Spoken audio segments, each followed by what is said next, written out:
कळंब तालुक्यातील तिरझडा पारधी बेड्यावर घरजावई म्हणून राहत असल्याने झोपेत सूड उगवला। स्वतःच्या पत्नीसह सासरा व 2 मेहुणे यांची सबलाने हल्ला करून झोपेत हत्या केली। या हल्ल्यात सासू गंभीर जखमी झाली आहे। आरोपीला पोलिसांनी अटक केली असून त्याने गुन्ह्याची कबुली दिली आहे।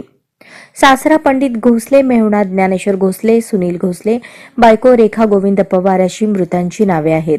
सासू रुखमा घोसले या गंभीर जखमी असून त्यांच्यावर यवतमाळ शासकीय रुग्णालयात उपचार सुरू आहेत। आरोपी गोविंद वीरचंद पवार हा लग्नानंतर पत्नी रेखासोबत सासूरवाडीला राहत होता।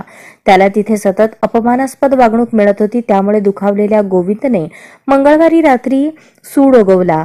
तिरझडा गावात घरी झोपून असलेल्या पत्नी व साळ्याची हत्या केली। नंतर शेतात झोपलेल्या सासरा व मेहुणा याच्यावर सबलाने प्रहार केले। यावेळी सासू थोडक्यात बचावली, मात्र तिची प्रकृती गंभीर आहे। हे हत्याकांड घडल्यानंतर संपूर्ण जिल्हा हादरला आहे। आजच स्मार्ट महाराष्ट्र न्यूज चॅनलला सबस्क्राइब करा।